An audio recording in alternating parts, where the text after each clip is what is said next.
Hey guys, Phantom X18 here with another video. Today I'm going to show you guys my Studio Series Autobots collection. Now in this video, I'm only going to show them in their robot modes. I'll save the vehicle mode for another time. So right now, I'm going to show you guys their robot modes and what I think about them as a figure in general. So let's start from Transformers Movie 1. Now let's start off with the first Autobot we saw in the movies. Here we have the Studio Series version 1 Bumblebee.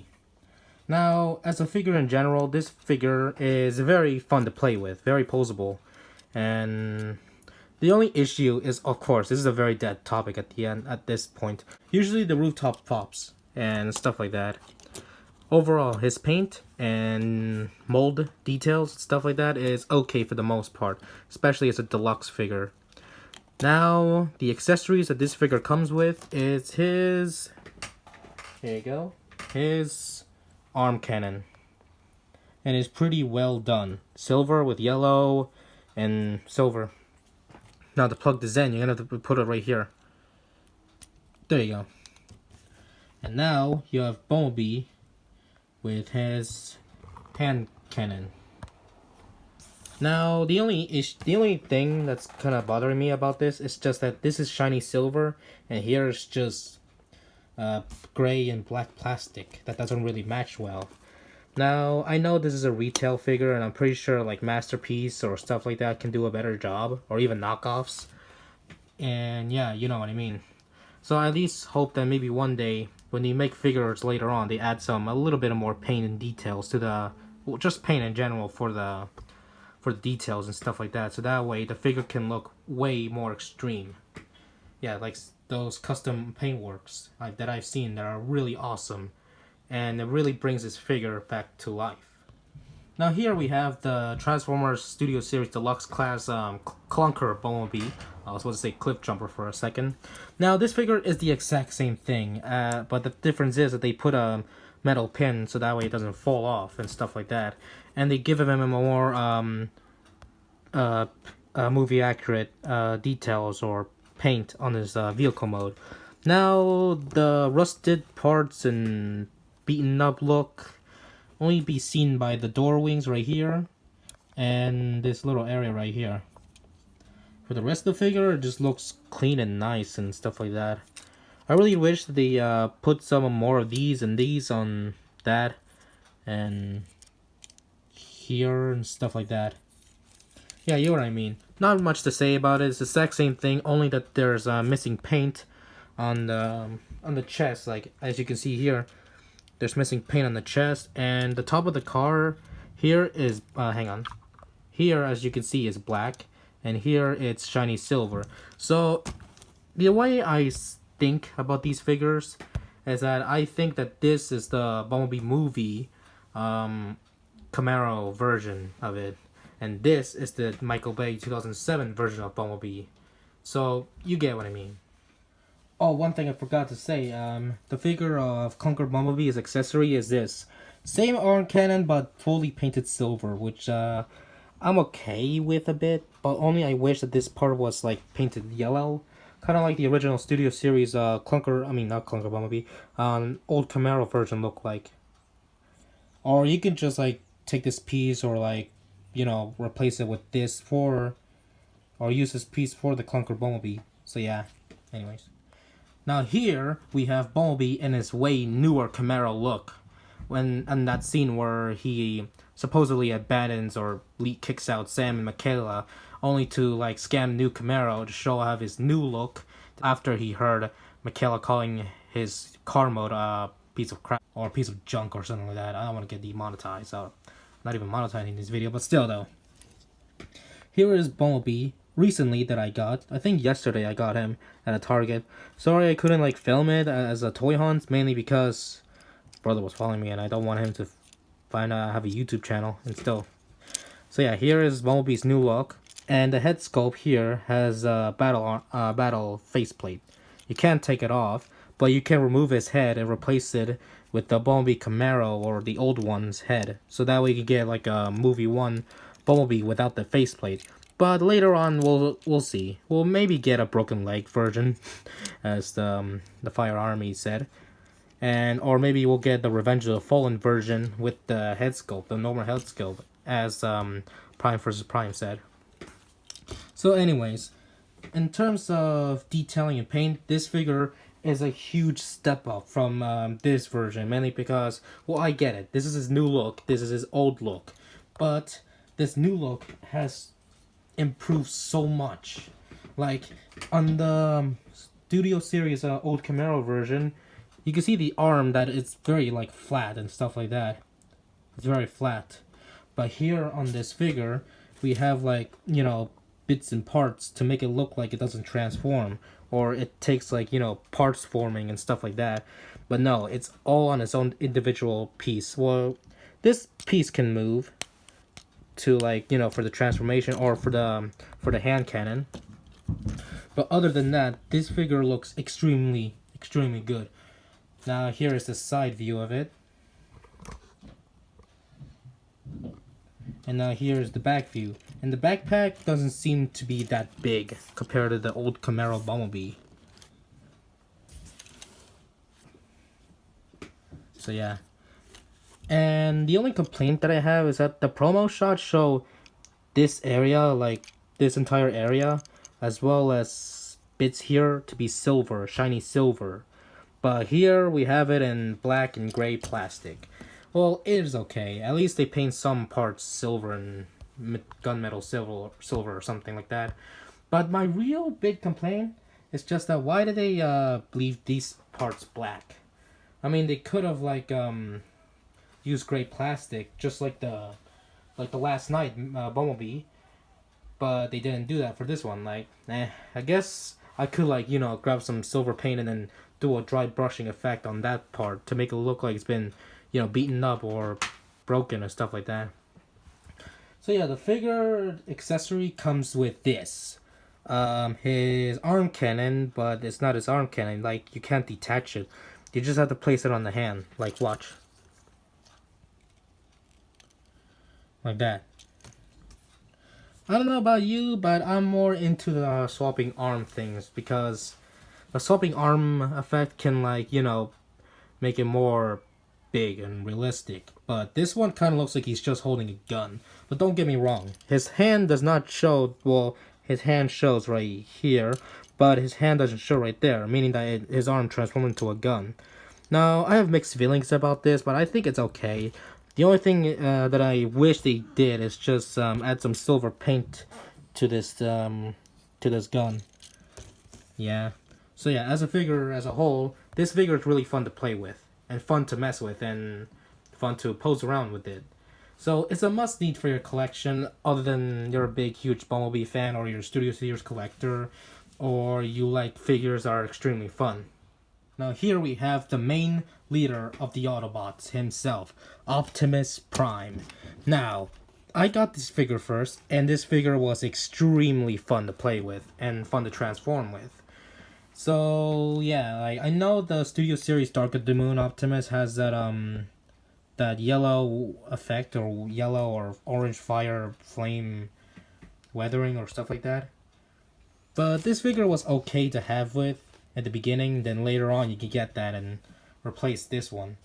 So yeah, this figure, in terms of detailing and stuff, it was a huge improvement over the Revenge of the Fallen Optimus Prime, which was the first version of the Studio Series Optimus Prime. Now, this figure is good. The only problem is, like, whenever I move these pieces, it breaks off easily. Again, Dark of the Moon Optimus Prime improved that issue. Yeah. And the thing that I like about this figure is its transparent windows. Feels kind of realistic and stuff like that. And the posability, you can pose around him a lot. You can pose him or pretty much play with him a lot, which is a good thing about this figure. He's well articulated. I don't think there's some bits in area where there needs to be articulation.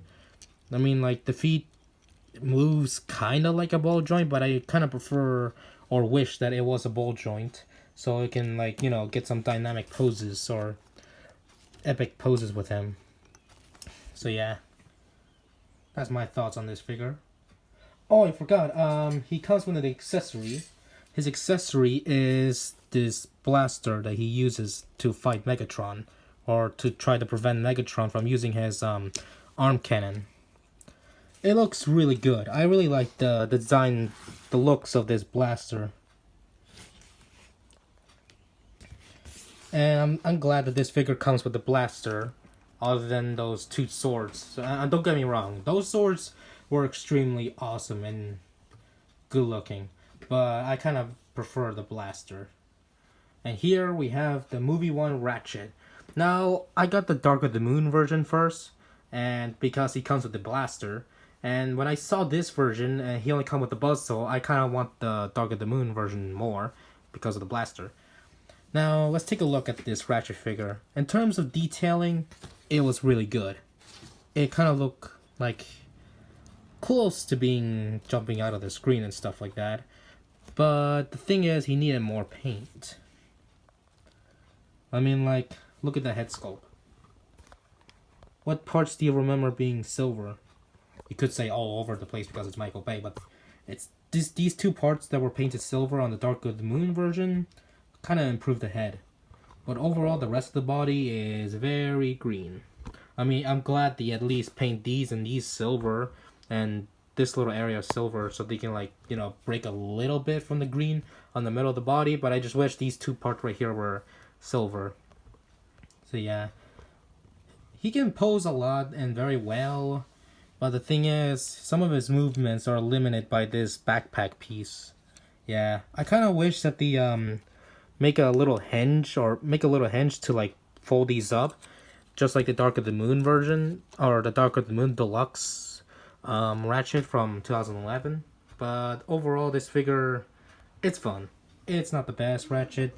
I hope that the MPM Ratchet will, like, you know, twist his body like how he did to transform. So yeah, the figure's accessory comes with this buzzsaw, and it's painted really nice. Look at that, shiny silver. And you can plug onto his hand, or you can plug onto this this little port right here. I think that's movie correct accurate or something like that. I think in that scene where he fought off Brawl, the buzzsaw was on his hand, or I couldn't remember being on his arm. So yeah, the posability of this figure is good for the most part, as long as the joints or movements are not, like, loose to the point he falls on his back. So yeah, Studio Series Movie 1 Ratchet. If you're a big Movie 1 Ratchet fan and an artist or a painter, you can customize him to make him look good. But I do prefer that you just paint the top of his head silver, and maybe paint these bits right here silver. And maybe give him some type of weathering battle damage effect, because at the end of the movie, the Autobots were full of battle damage parts. Or that's what they look like all the time. Okay, so yeah. Now here we have the Movie 1 Ironhide. Now this figure was extremely hard to get for me. I couldn't remember seeing it on shelves back in, like, 2018. Or, I don't know, 19, I kind of forgot. But the thing is, he was expensive as well. On eBay, he cost like $50, or Amazon as well. They might have cost more than that. So yeah, one day when I went to Target, I saw this figure on the shelf, and I was like, I have to get it. But I saw the Revenge of the Fallen Optimus Prime with the two swords. But I decided to get him first because he's extremely expensive, and Revenge of the Fallen Optimus was very cheap online, or close to his price point for his Voyager size. So anyways, the Ironhide figure is good. Is really good for what it is. I mean, I know there's a DNA or upgrade kit for him that improves this this part right here in the painting on the or a new legs to, like, you know, improve the vehicle mode and stuff like that. So yeah, this figure overall is good looking. Just look at that. If you see an Ironhide figure on your shelf, you should really get it. It's a must-have for your collection. So yeah, his cannons, these are his accessories, his arm cannons. Look at those cannons. They're well detailed, look at that. And painted silver as well.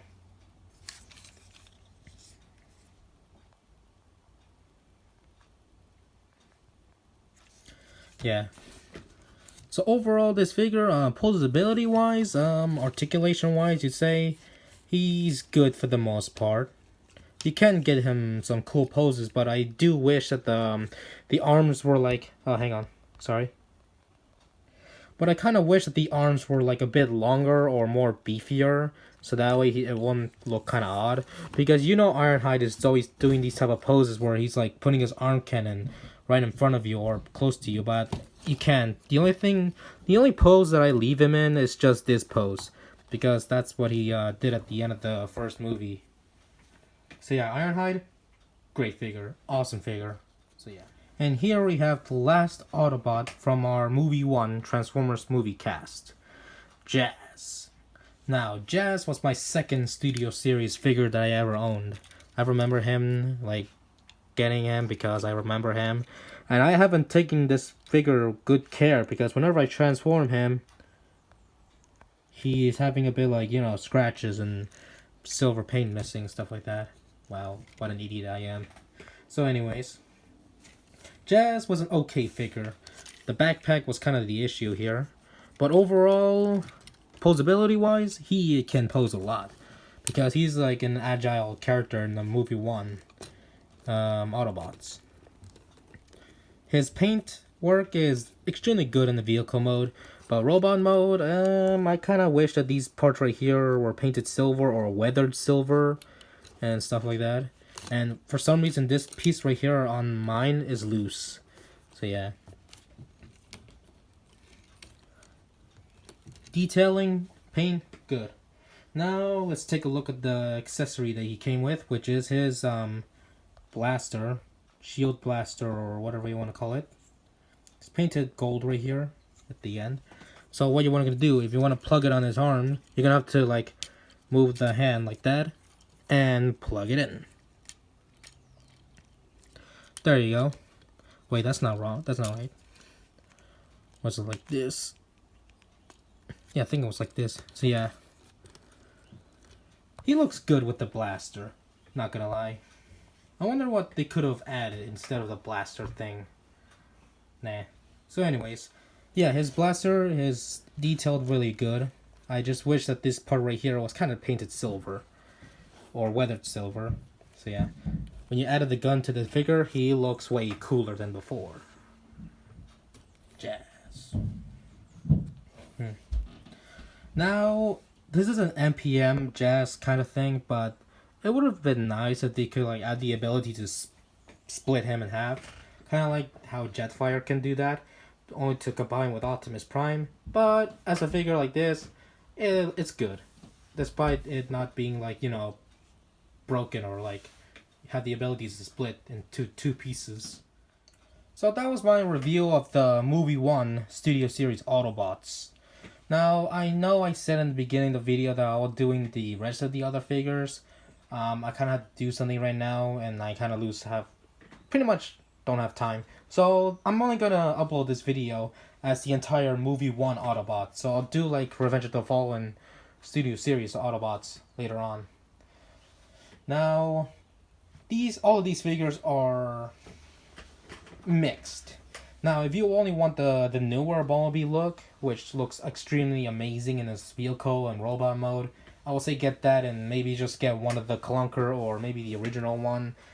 Depends on you, pretty much. Now, Jazz and Ratchet and Ironhide is a must-have for your movie 1 collection, especially Optimus Prime. Optimus Prime is like the top